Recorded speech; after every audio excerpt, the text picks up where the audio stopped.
more airspeed. I wish we had turned back. Yeah, I know. Since we crossed Windsor, the temperature fell and we started really picking up a lot more ice. Look, I'm at full throttle.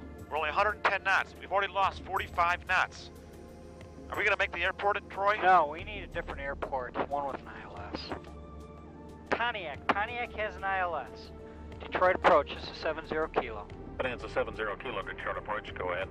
We need to change our destination to do the ILS into Pontiac. Bonanza 70 Kilo, roger. Climb and maintain 3,500, vectors Pontiac. 3,500, 70 Kilo. We can't climb. We can't climb. Too I've much got ice. Too much ice. I've got it. Bonanza 70 Kilo, maintain 3,500. Have you started your climb, sir? Negative, we can't climb. Bonanza 70 Kilo, the minimum vectoring altitude is 3,500. Maintain 3,500, over. We can't climb, we're picking up ice. Bonanza 70 Kilo, roger. Understand you're picking up ice. Fly heading 270. This will be vectors ILS runway 9 approach at Pontiac. Hey, Bill, come here real quick. Yeah, John. This Bonanza 70 Kilo, he's picking up ice. I'm taking him out for the ILS runway 9 approach at Pontiac. It's probably severe because he can't hold his altitude. Call Pontiac Tower and tell him he's inbound. They might want to have the truck standing by. I'm going to declare an emergency on this guy. Okay? Will do. Thanks, Bill. John, I don't think we're going to make it to the other side of the airport to do this approach. Ask for a closer approach. Detroit approach, 70 Kilo. We can't make the ILS. We need another approach at Pontiac. Another approach. Bonanza 70 Kilo, roger. Turn right heading 310. Localizer back course, runway 27 at Pontiac. Intercept the localizer. 310 for the intercept back course, 70 Kilo. Bonanza 70 Kilo, say souls on board. 70 Kilo, 2 souls on board.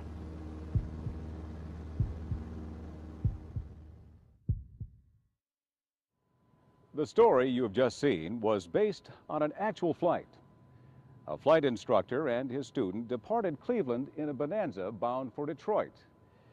They made a number of mistakes and found themselves in a life-threatening icing encounter. Often each mistake a pilot makes closes the door to one more option for a safe recovery. Ice is one of a pilot's most insidious enemies.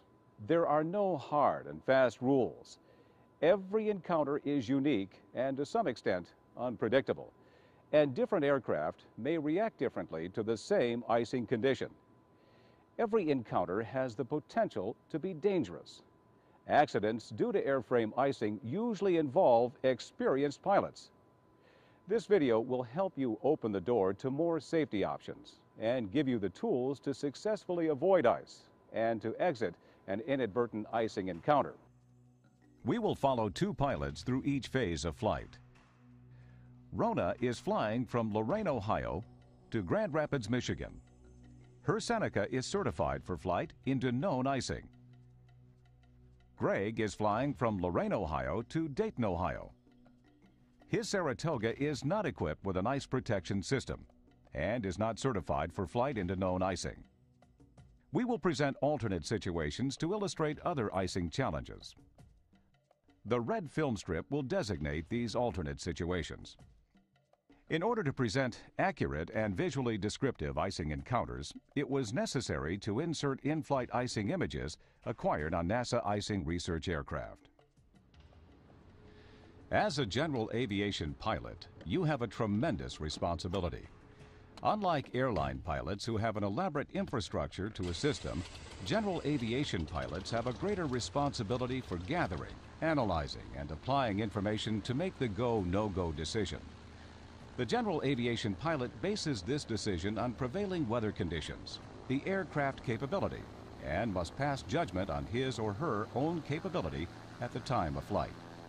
General aviation aircraft often fly at altitudes conducive to atmospheric icing conditions.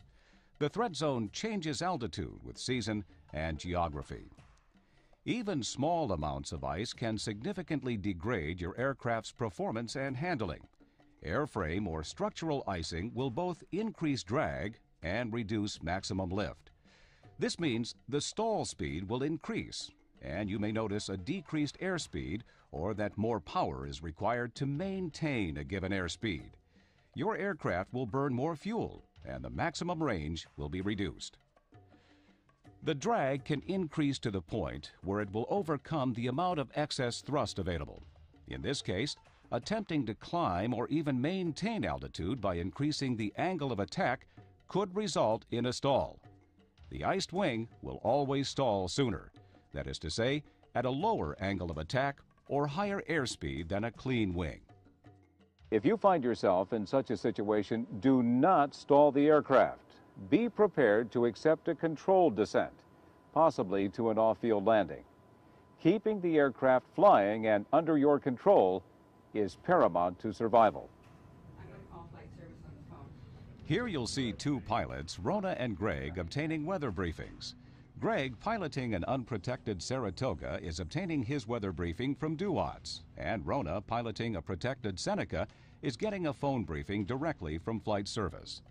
Our pilots need to ask two questions about the potential for icing conditions along their routes. Where is the ice? Where is it safe? Icing conditions exist where there is visible moisture and temperatures are in the freezing range. Visible moisture includes clouds and precipitation. The freezing range starts near +2 degrees Celsius and runs until about -20. Although aircraft can accrete ice below that. Typically, the closer to freezing, the more caution is warranted. Icing conditions do not exist when you are outside of the clouds. There is no freezing precipitation, or the temperature is outside of the freezing range. To find out where ice exists and where it is safe, Rona and Greg need to focus on obtaining ceilings, tops, freezing level, PIREPs, and any frontal activity over their entire route. This is in addition to the airmets and sigmets obtained from the standard briefing. No, that's all I need. Thanks a lot. Bye-bye. Are you going to be able to make your flight today? I think so. The forecast is only calling for moderate to light ice from the freezing level to 15,000 feet, and the freezing level is at 7,000 feet. Ceilings are 1,000 to 2,000 feet with 10 miles of visibility. The front shouldn't come through until an hour after I get to Dayton. Did you get PIREPs? Yeah, from a Baron about an hour ago. He was over Sandusky. He got on top at 10,000 feet and it was clear above and negative ice. You know, I looked at the weather for a few airports to the west of Dayton, and their forecast wasn't holding. I think the front's coming through a lot faster than they thought. I'm going to Grand Rapids, and she gave me a freezing level at 7,000 along my route. I got the Baron PIREP, but I also got a report from a Cessna 210 at Muskegon, and they were picking up ice at 4,000. Do you have any outs if you find the front's coming through a little faster than you thought? Yeah, I've got a number of outs with the weather conditions and the route I'm flying. First, I filed for 6,000 feet, but the MEA is only 4,000 feet, so I have room to descend if I need to. In fact, if I need to divert, ceilings and visibilities are good, and the MEA to Columbus is only 3,000 feet. I should be able to make it safely. Well, since they're not forecasting any ice along your route, why don't you just file for 10,000 and get on top? Because the forecast freezing level was 7,000 feet, and if I enter a cloud, that's forecast icing, and I'd be illegal. Oh, I thought it was only illegal for known icing. That changed. The regs forecast icing, since the Saratoga isn't certified for flight into ice.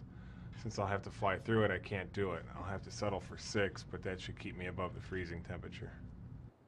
These pre-flight tools will help you open the door to more outs and make a safe go, no-go decision.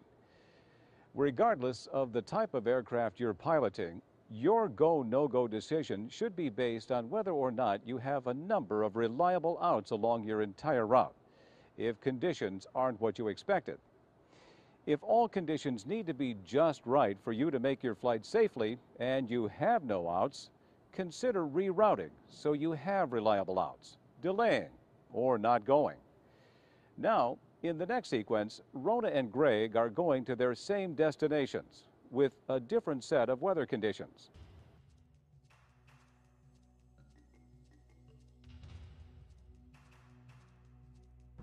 Are you going to be able to make your trip today?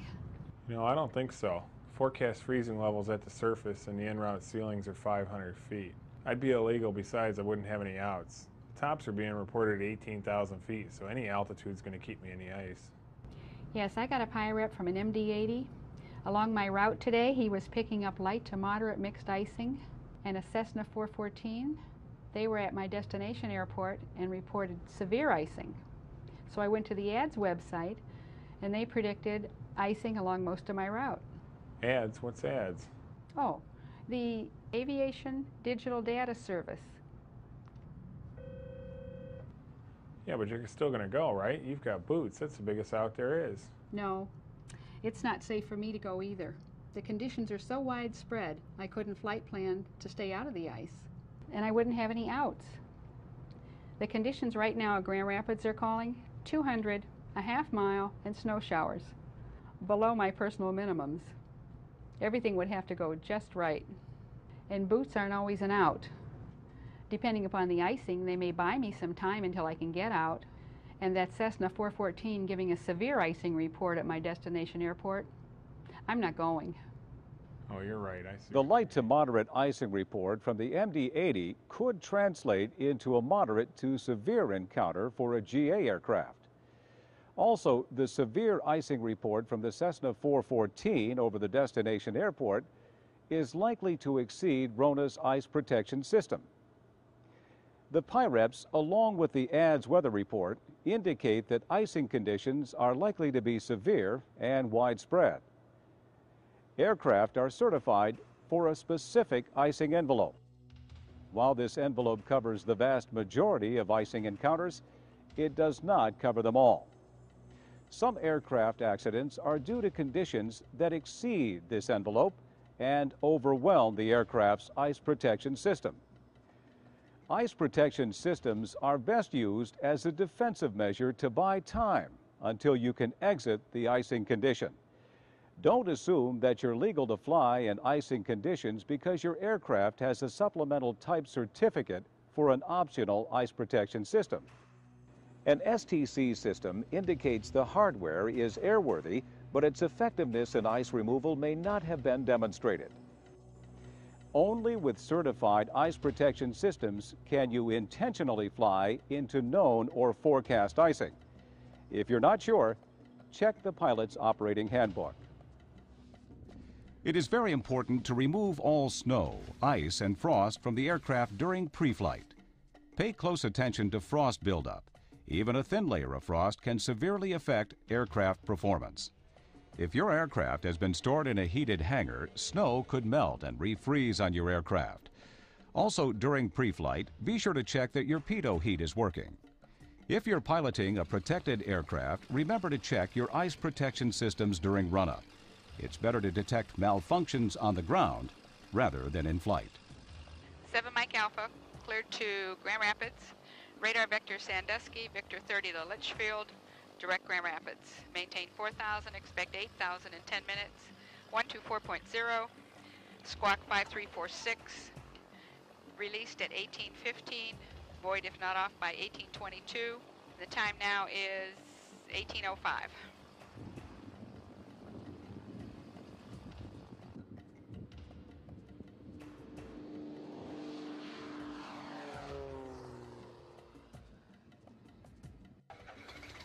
Okay, 2950 Sierra Romeo is cleared to India 19. Radar vectors Dryer, Victor 435, Rosewood direct. Climb and maintain 3000, expect 6000 in 10 minutes. Cleveland departure 124.0, squawk 5347. I'm released at 1833 and void at 1840.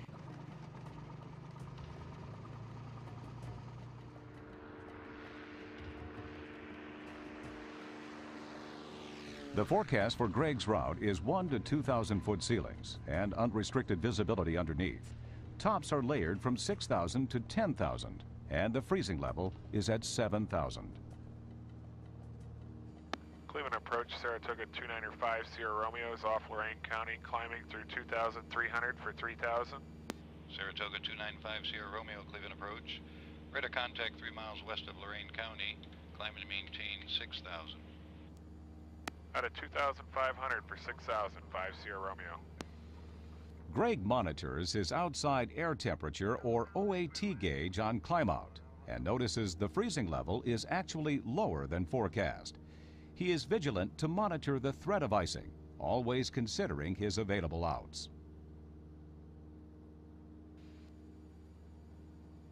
Mike, we've got 500 feet to go and the OAT gauge is already at 0. I don't think we'll make 6, let alone stay there.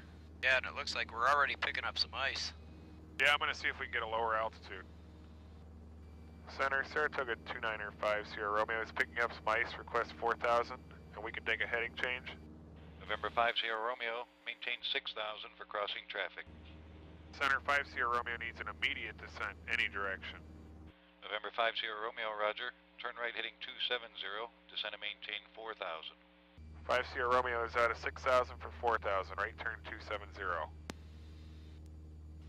Use the term immediate when it's necessary to avoid an imminent situation.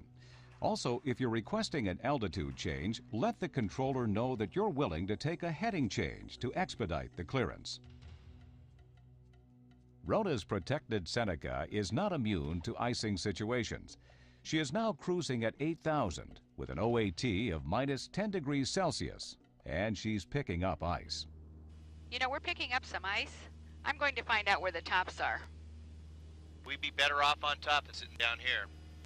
Cleveland Center, 7 Mike Alpha.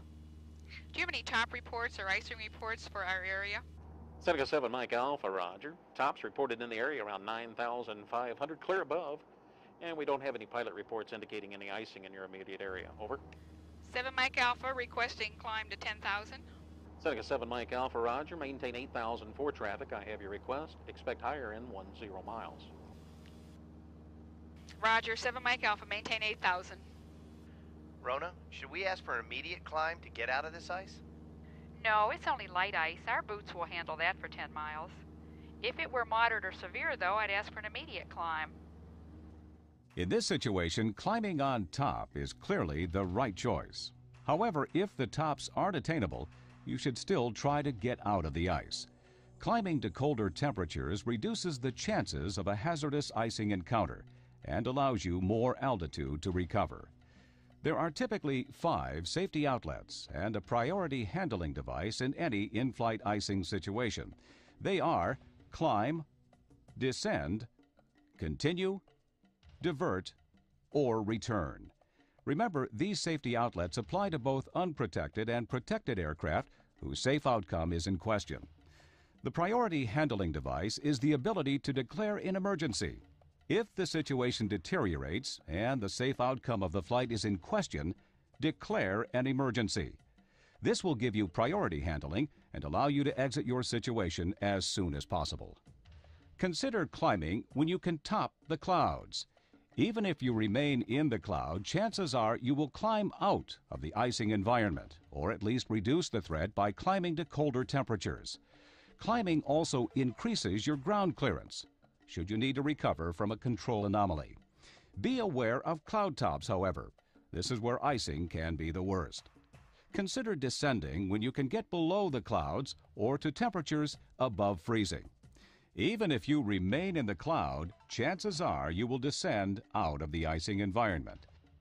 Also, be mindful of your MEA and that you will have less ground clearance. Under no circumstances should you remain in freezing rain or freezing drizzle.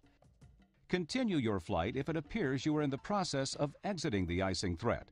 For example, if you're exiting the cloud. Consider returning to your departure airport when early in your flight you discover the weather conditions are worse than expected. Consider diverting when you can circumnavigate an icing threat. Of course, you may have to divert and land at an alternate airport.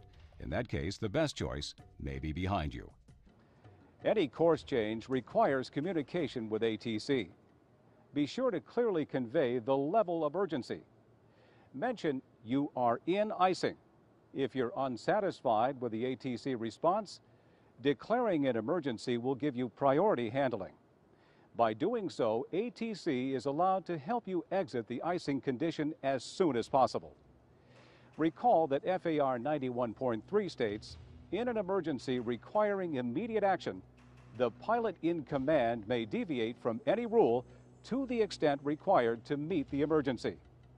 Often there will be no post-flight consequences to you. On some occasions, you may have to fill out some paperwork, perhaps more.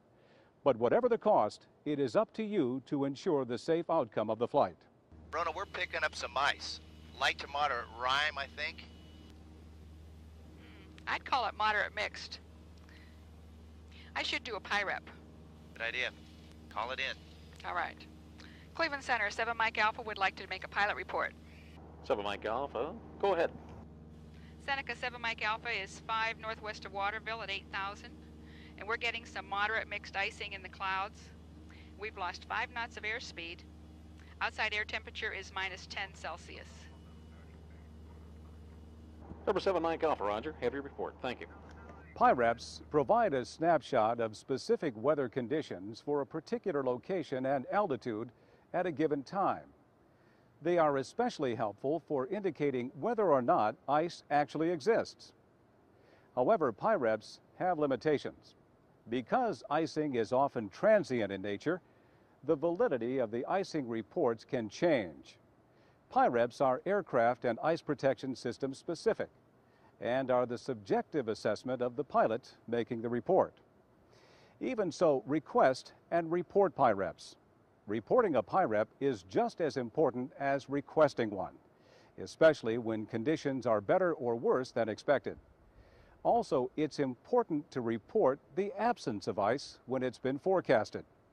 This way, forecasting can be validated and improved. The identification of ice type and severity is still a subjective call for pilots. There are 3 types of ice: rime, clear, and mixed. Rime ice has a milky, opaque appearance, the look of a freezer that needs to be defrosted. In many cases, rime ice either conforms to the wing's leading edge or appears as a sharp pointed shape. Clear ice tends to be transparent and often is very rough. It can form horns, which will generate significant drag. These horns more significantly disrupt the airflow over the wing and tail. Mixed ice is a combination of rime and clear. It occurs in conditions between pure rime and pure clear. It typically appears clear in the center with white feathers on the side.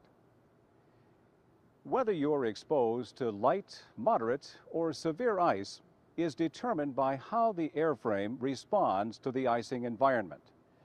This response is a combination of ice protection system, aircraft configuration, flight condition, and atmospheric conditions. Light ice indicates that the rate of accumulation is such that occasional use of ice protection systems is required to remove or prevent accumulation. Moderate ice indicates that frequent use of ice protection systems is necessary to remove or prevent ice. And severe ice indicates that the rate of accumulation is so fast that ice protection systems fail to remove the accumulation of ice. You need to exit this condition immediately. Even though PIREPs can be kind of a pain in the neck, it's important to make PIREPs. As a matter of fact, when we look for ice, as we do in research, we use the PIREPs as the single most important factor in finding out exactly where the icing is. We realize it can be somewhat subjective based on the type of aircraft you fly or your experience level.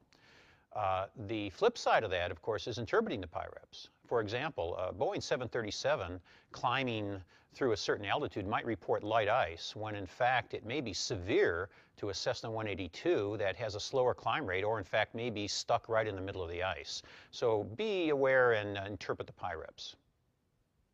An area of particular concern for all pilots is a weather phenomenon known as supercooled large droplets, or SLD. SLD refers to droplet sizes that are larger than what is currently required for aircraft certification into known icing, and includes freezing rain and freezing drizzle. SLD will cause accretion to form beyond protected regions of the wing, as well as parts of the aircraft that normally do not get ice. For GA aircraft, SLD conditions should be considered severe and extremely dangerous. Seneca 7 Mike Alpha, climb and maintain 10,000. 7 Mike Alpha, out of 8 for 10,000. I'm going to hit the boots again. I thought you had to have a half-inch of ice on it before you kicked them. No, it's better to keep the wing as clean as possible. Well, what about ice bridging? That just doesn't exist with today's boots. Until recently, pilots had been instructed to wait for the ice to build up to a certain thickness before activating their boots. It was believed that if the boots were activated too early, the ice might not break off, but instead expand to the shape of the inflated boot and remain in that position. This would leave a gap between the boot and the ice that subsequent boot cycles could not remove. This phenomenon was referred to as ice bridging. Ice bridging was attributed to early boot technology that had very wide tubes and slow inflation and deflation rates. However, recent technical and operational information indicates that modern pneumatic boots characteristically do not have ice bridging problems. No accidents or incidents have been attributed to ice bridging with modern boots. What you may see is residual ice, which will clear on subsequent boot cycles. Boots should be activated at the first sign of ice and as often as needed. For final authority on proper use of your ice protection systems, refer to your POH or AFM. Always pay close attention for signs of ice accretion. Usually aircraft components with a small radius or a thin leading edge will accrete ice first. Objects such as an OAT probe or wing struts will typically show the first signs of ice accretion. Ice may also appear on the windscreen. Pay close attention to the OAT gauge. In-flight icing conditions exist when the outside air temperature is about +2 degrees C or below, and some water in the cloud is liquid. At the first sign of ice, turn on all of your ice protection equipment. This may include windshield heat or defroster, prop de-ice, fluid surface de-icers, and pneumatic boots. Of course, if the pitot heat wasn't turned on prior to takeoff, it should be on prior to entering visible moisture, if the temperature is in the freezing range. Even if your ice protection system is working, the increased drag from non-protected surfaces may still be significant. For example, a NASA research aircraft experienced a 36% increase in drag with the clear ice accretion on the unprotected surfaces with the ice protection system working. Greg is 10 miles northeast of Rosewood and 30 miles from his destination airport at I-19 Dayton-Greene County. His OAT gauge is dropping to -3 degrees Celsius. It is apparent that the front came through sooner than the forecast, and he just crossed it. Greg checks his OAT probe and wing and doesn't see ice yet. He realizes conditions are ripe for icing, so he reviews his options. He knows he can't stay there. Since he's at 4,000 feet, the MEA, he has lost the out of going lower. He immediately queries ATC to get PIREPs. Mike, I bet you there's some ice around here. I don't think we should wait till we get in it. Let's see if we can climb on top. Sounds like a good idea. Columbus approach, Saratoga 295 Sierra Romeo. Do you have any top reports or icing PIREPs in the area? November 5 Sierra Romeo, negative. Stand by. Winnie 254 Victor. What were the tops in your climb? Columbus tops were at 5,600, clear above. Light mixed icing, 4,000 to 5,600. Saratoga 5 Sierra Romeo. Amuni 5 southeast of Rosewood reports the tops at 5,600, clear above. He also reports light mixed icing between 4,000 and 5,600. What are Greg's best safety outlets? Climbing offers the best option in this case. The tops are only 1,600 feet above. He cannot descend because he's at his MEA. To continue will only prolong his exposure to ice. To divert or return is viable but more drastic than necessary. Roger, 5 Sierra Romeo. Request climb to 6,000. November 5 Sierra Romeo, roger, stand by. Okay, there it is. We're picking up some ice. Approaches, 5 Sierra Romeo. We're picking up ice. We need an immediate climb. We'll take any heading. Saratoga 5 Sierra Romeo, roger. Climb and maintain 6,000. Leaving 4,000 for 6,000. Now what if Greg's aircraft were so iced he couldn't climb? Columbus approaches, 5 Sierra Romeo. We're picking up a lot of ice and unable to maintain altitude. November 5 Sierra Romeo, say your intentions. 5 Sierra Romeo, we'd like to declare an emergency and get vectors to the nearest airport. November 5 Sierra Romeo, roger. Bellefontaine is 7 miles to the east. Expect vectors for the NDB or GPS 22 approach. Turn right heading 090, descend and maintain 3000. 090, leaving 4000 for 3000, expect GPS 22, 5 Sierra Romeo.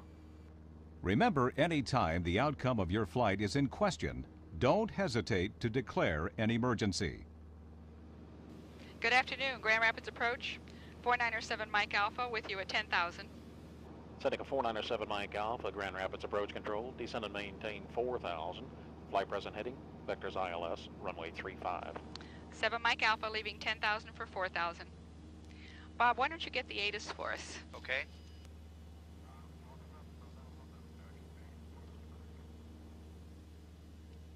There you go. Grand Rapids International Airport Information Tango, 1855 Zulu, wind 300 at 5, visibility 2, mist, ceiling 500 overcast, temperature -2, dew point -3, altimeter 29907. ILS approach to runway 35 in use, departing runway 35. Notice to airmen, ILS runway 26 left, out of service. Okay, we're leveling off at 4,000, and we're just on top. Look over there at the rainbow. Right there around that shadow on the cloud. You see the shadow? Yeah, they look neat, don't they? And you know what that means, right? Has something to do with moisture, doesn't it? Yes. Definitely indicates there's liquid water in the clouds. And we're at -6 degrees. We're definitely going to get ice. I'm sure we will. Rona was able to gather icing information from the rainbow around her shadow on the cloud. A rainbow indicates the existence of liquid water in the cloud. If the temperature is in the freezing range, you'll probably get ice. However, this will not indicate the type or severity of ice. To get this information, you should query for PIREPs along your route. Seneca 7 Mike Alpha, descend and maintain 3,500. Fly heading 350. 7 Mike Alpha leaving 4 for 3.5. Right turn to 350. You have the prop heat on? I turned it on when I spotted the rainbow. But you know, 3,500 is going to put us right near the tops. Sometimes that's where the worst icing is. And it looks like we're picking up some moderate clear now. Rona's just descended into the clouds, and she knows to expect ice.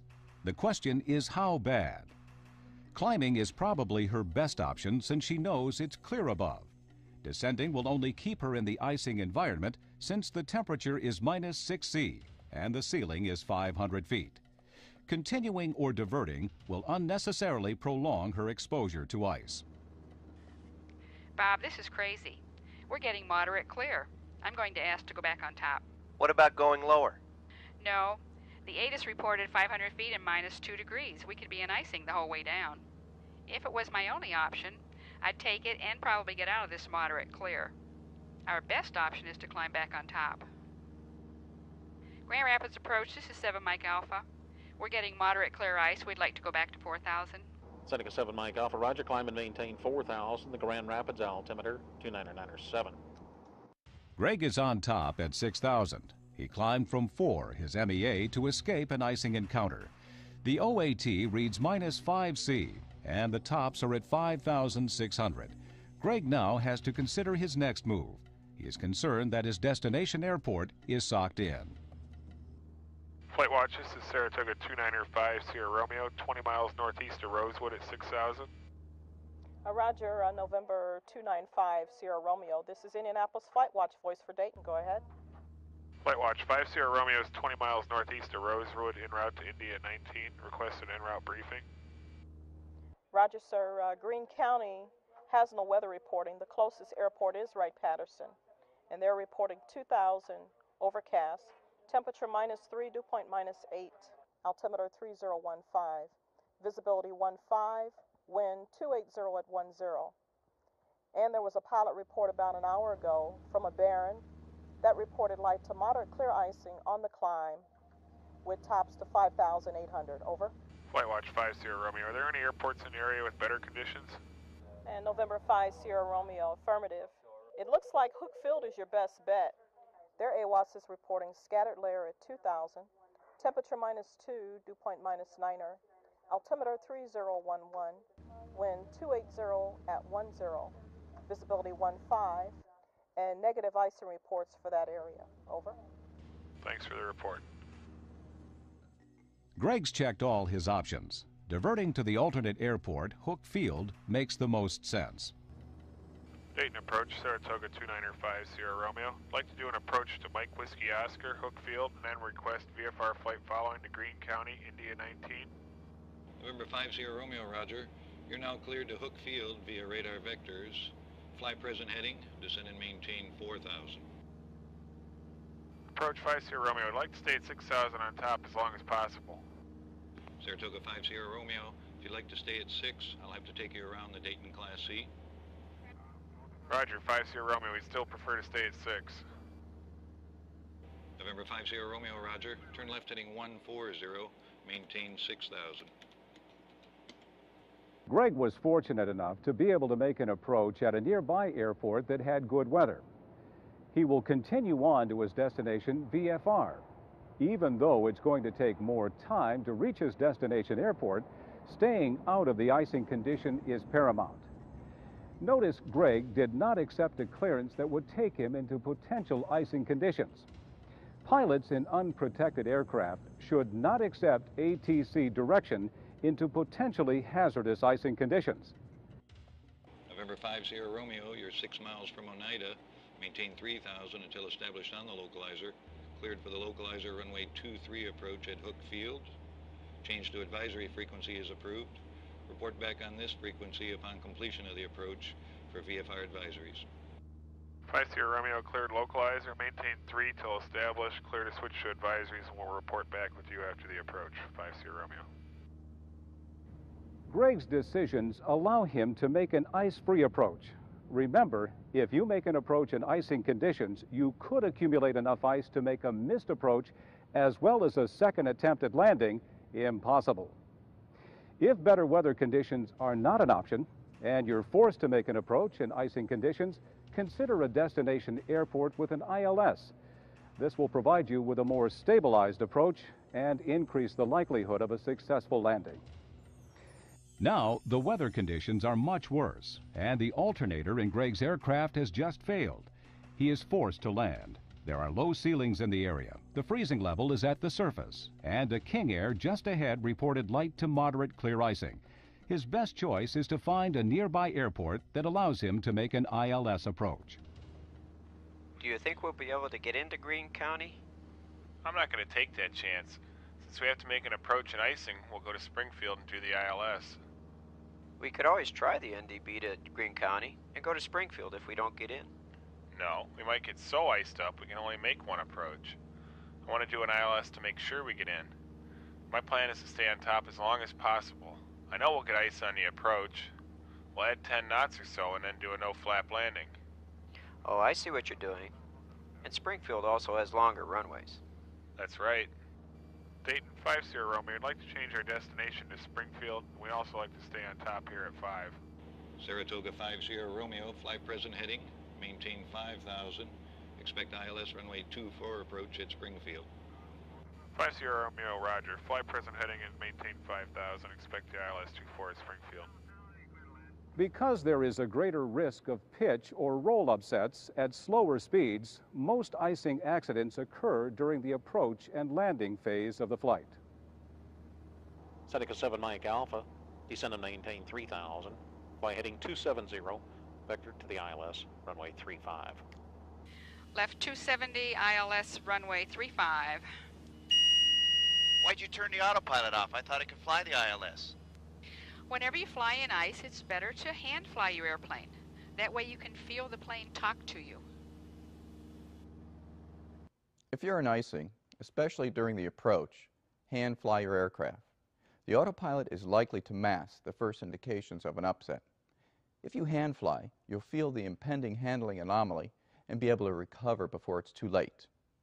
Hey, even if your aircraft is protected, you're going to continually build ice. Hand fly the aircraft. Ice that seems to have little effect during cruise can have significant effects when airspeed is reduced or the configuration has changed. Especially during approach and landing, your aircraft is pushed toward its performance limits. This puts it at some risk for ice-contaminated wing or tail stall. Ice-contaminated wing stall occurs when the wing angle of attack is too high. This corresponds to a slow airspeed. If the wing does stall, the aircraft will either roll or pitch nose down. Symptoms of an imminent wing stall include airframe buffet and sluggish or ineffective roll control. The recovery from an ice-contaminated wing stall is the same as a clean wing stall. Immediately reduce the angle of attack. Reducing the angle of attack reattaches airflow to the wing's upper surface. The wing angle of attack is reduced by pushing forward on the yoke and adding power. If the wing is iced, you cannot rely on your stall warning device because the iced wing is likely to stall at a lower angle of attack than a clean wing. Also, the stall warning system can freeze on an unprotected aircraft, rendering it absolutely useless. While a wing stall with ice is more common, an ice-contaminated horizontal stabilizer can also lead to loss of pitch control. In most aircraft designs, the horizontal stabilizer has a sharper leading edge than the wing. Therefore, it collects ice much more efficiently. If you notice any ice on the wing, it is likely that the ice has already been accreting on the horizontal stabilizer for quite some time. A tail stall or a pitch upset usually occurs during or after flap extension. Flap extension greatly increases the local angle of attack at the tail. Also, higher speeds or a high speed for flap extension further increases the tailplane angle of attack. Finally, if the thrust line on your aircraft is above the center of gravity, adding power will increase the nose-down pitch and aggravate a tail stall. Prior to a tail stall, you're likely to experience some significant but subtle warning signs. At first, you may experience lightening of the yoke in the forward direction. Other signs include difficulty trimming the pitch and the onset of pitch excursion, similar to pilot-induced oscillations. If this situation progresses, you may also experience buffeting in the yoke, but not the airframe. In extreme cases, the yoke might want to snatch forward. If this happens, the nose will suddenly pitch down. To recover from a tail stall, pull back on the yoke to resist the nose-down pitch. Raise the flaps and consider reducing power. The differences in tactile cues between a wing and a tail stall are subtle. The recovery procedures are opposite. You must be able to quickly and correctly distinguish between the two. The key factors are airspeed and flap deflection. A wing will stall when the critical angle of attack is exceeded.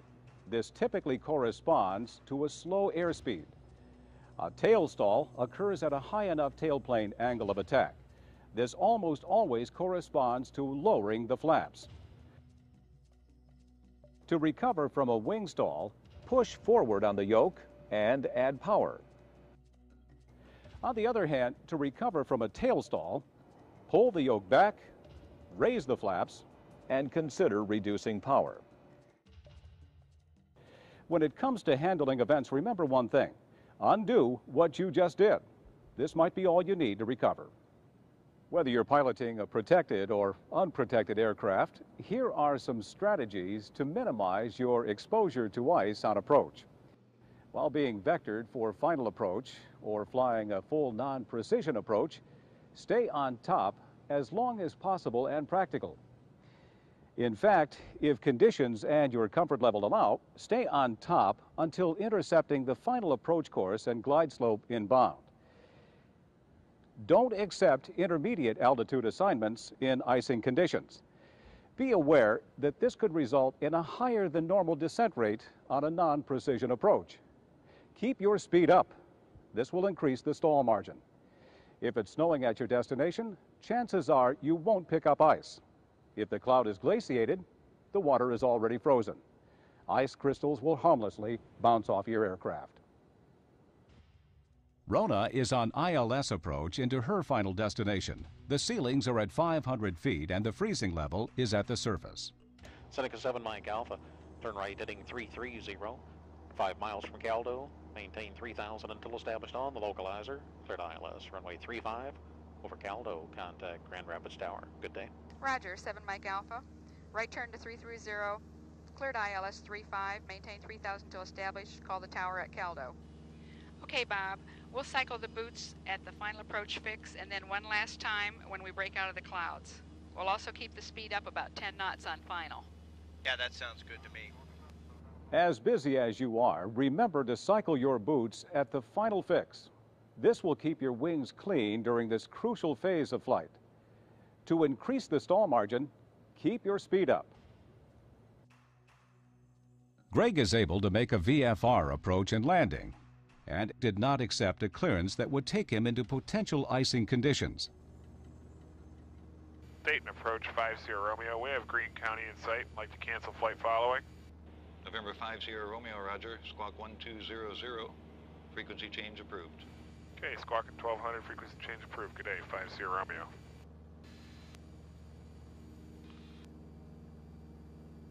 Greene County Unicom, Saratoga 2950 Romeo. Request airport advisory.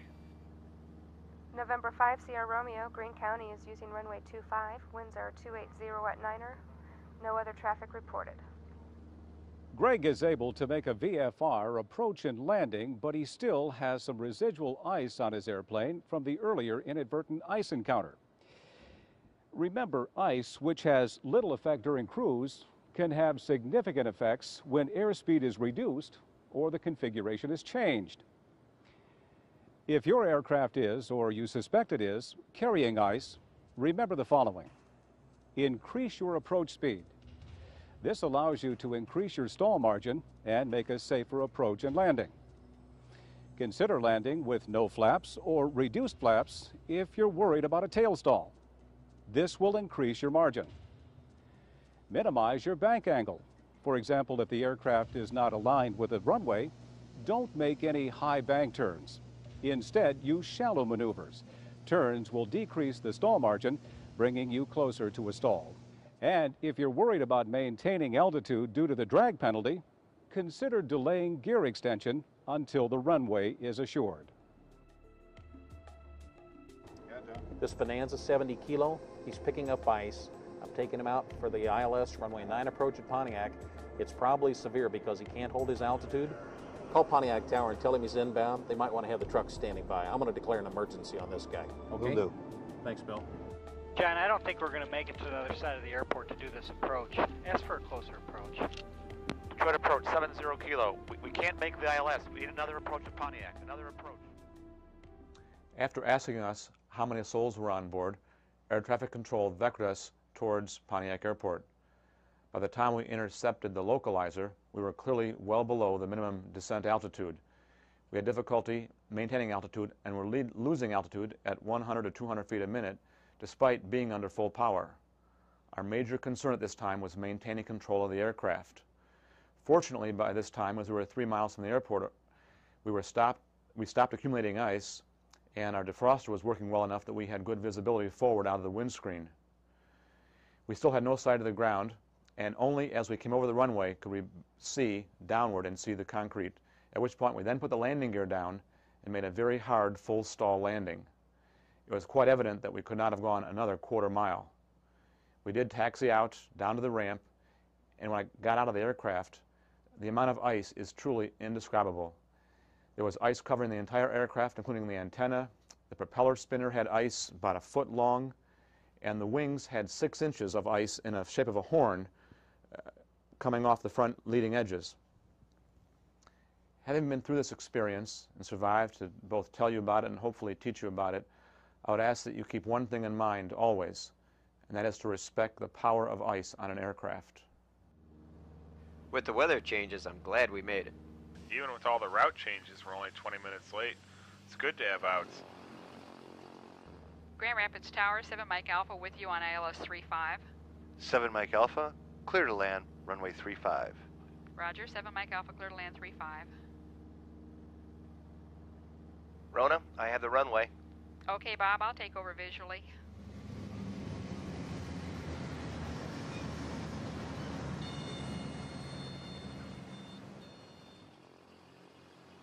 Rona, that was a great flight. Thanks a lot.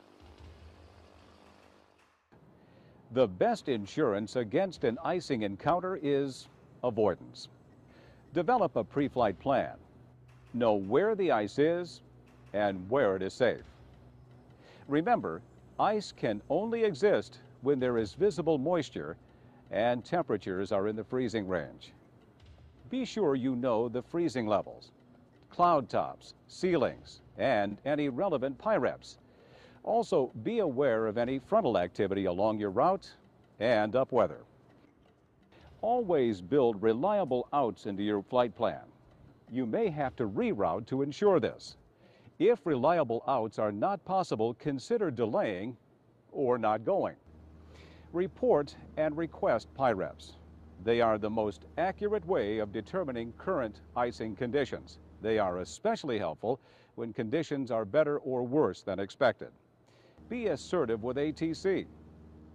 If you're piloting an unprotected aircraft, do not accept ATC clearances in a hold, climb, or descent that would put you in a potentially hazardous icing condition. If icing conditions do exist, be vigilant to the cues of ice accretion. Pay attention to the areas of the aircraft with a small radius or thin leading edge. They will accrete ice first. Hand fly your aircraft in possible icing conditions. This will provide tactile cues to early signs of potential roll or pitch upset. Monitor your airspeed and/or power settings. If you notice significant performance degradation, exit the condition immediately. It is always a good idea to work to exit icing conditions, whether the aircraft is protected or not. Never use the ice protection system as a tool of complacency. Typically, you can climb, descend, continue, divert, or return to exit icing conditions. Once you determine you need to exit, clearly communicate to ATC the urgency of the situation. If you do not get the clearance to make the required change and feel the safety of the flight is in jeopardy, declare an emergency. If iced, be careful of configuration or flight condition changes. On approach, keep your speed up. This will increase your wing stall margin. Also, consider a no-flap or reduced flap landing to increase your tail stall margin. Finally, if you're unable to maintain altitude, consider delaying gear extension until the runway is assured. Remember, these tools are the keys to help you open the door to more safety options and successfully avoid ice and exit an inadvertent ice encounter.